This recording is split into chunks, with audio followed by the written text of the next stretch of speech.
सीखने के लिए क्यों तैयार नहीं है बंगाल? पश्चिम बंगाल में मंगलवार को भाजपा के राज्य सचिवालय नवान्न अभियान के दौरान जो दुखद हिंसा हुई उस पर कोई हैरत नहीं होनी चाहिए।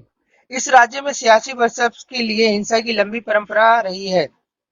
ऐसे में 22 साल विधानसभा चुनाव में मुंह की खाने वाली भाजपा ने भी सुर्खियों में आने के लिए वही सब किया जो इससे पहले कांग्रेस, सीपीएम और तृणमूल कांग्रेस करती रही है। ध्यान रहे, सचिवालय अभियान के दौरान हिंसा की सबसे बड़ी घटना 21 जुलाई 1993 को तत्कालीन युवा कांग्रेस नेता ममता बनर्जी के नेतृत्व में ही हुई थी। तब इस अभियान के दौरान 13 बेकसूर नौजवानों को पुलिस की गोलियों का शिकार बनना पड़ा था। उसके बाद कांग्रेस के नेता तोड़ने के बावजूद ममता हर साल उस दिन शहीद दिवस मनाती रही है। उस दुखद घटना ने ममता बनर्जी की भावी राजनीति की राह साफ करने और करीब 18 साल बाद उनकी सत्ता के शिखर पर पहुंचने की नींव डाली थी। इसलिए साल भर से दल बदल और आंतरिक गुटबाजी के कारण राजनीतिक हाशियों पर पहुंच रही भाजपा ने भी अगले साल होने वाले पंचायत चुनाव में पहले इसी राह पर चलने का फैसला किया। हालांकि इस अभियान के दौरान भी उसकी गुटबाजी खुलकर सतह पर आ गई। राजनीतिक जानकारों को कहना है कि सचिवालय अभियान के दौरान हुई हिंसा कोई अप्रत्याशित नहीं थी। यह सब एक सुनियोजित योजना के तहत किया गया। फिलहाल पहले चरण में भाजपा सुर्खियों बटोरने के अपने प्राथमिक मकसद में कामयाब रही, यानी नहीं चोरी और सीना चोरी की तर्ज पर उसने पुलिस पर हिंसा का आरोप लगाते हुए कलकत्ता हाई कोर्ट में भी गुहार लगाई। इस पर अदालत की एक खंडपीठ ने 19 सितंबर तक गृह सचिव से जवाब भी मांगा है। सचिवालय अभियान के दौरान भाजपा के कार्यकर्ता और जगह जगह पुलिस वालों से भिड़े, उन पर पथराव किया और पुलिस की एक गाड़ी पे भी आग लगा दी। उधर पुलिस ने आंसू गैस के गोले छोड़े, लाठियां भाजी और प्रदर्शनकारियों पर पानी की बौछार भी की।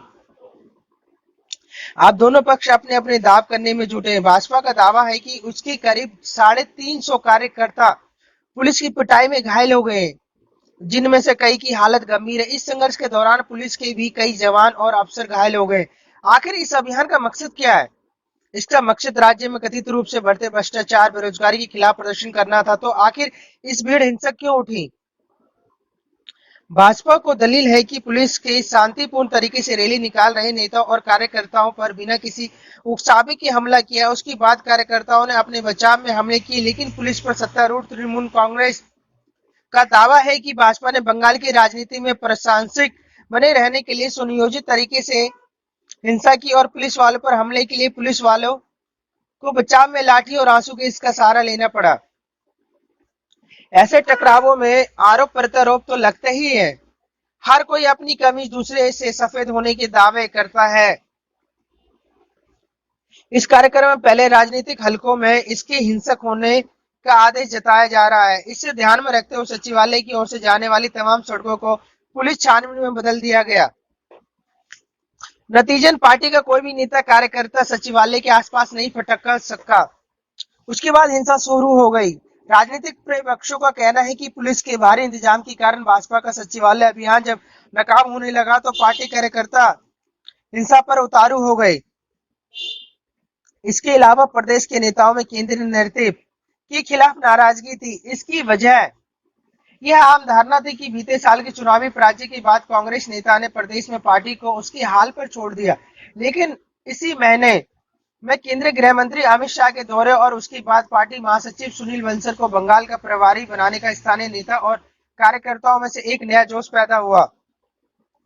राज्य में अगले साल पंचायत चुनाव होने वाले और बंगाल में सत्ता का रास्ता ग्रामीण इलाकों से होकर ही निकलता। ध्यान रहे, साल 2018 में हुए पंचायत चुनाव में बड़े पैमाने पर हिंसा हुई थी। अब क्या होगा? हिंसा रोकने में ममता बनर्जी कामयाब नहीं हो पा रही। हालांकि उनके लोगों की उम्मीद बहुत है। लोग भूले नहीं है, 21 जुलाई 1993 को ममता बनर्जी युवा कांग्रेस अध्यक्ष रहे थे। राज्य सचिवालय राइट्स बिल्डिंग अभियान के दौरान पुलिस की गोली से 13 युवक मारे गए थे। उस अभियान के दौरान खुद ममता में चोट आई। तृणमूल कांग्रेस के गठन के बाद भी ममता हर साल बिना नागा उस दिन की शहीद दिवस के तौर पर मनाती रही है।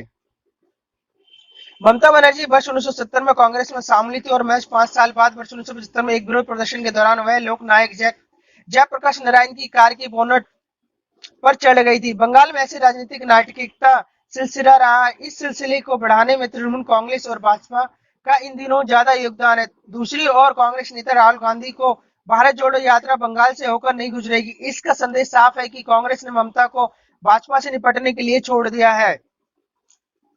इससे बंगाल में जमीनी समीकरण बदल गया। वर्ष 1998 में टीएमसी के गठन के बाद बंगाल में राजनीतिक वर्षभ की लड़ाई ने हिंसा का नया दौर शुरू किया। उस साल हुए पंचायत चुनाव के दौरान कई इलाकों में भारी हिंसा हुई।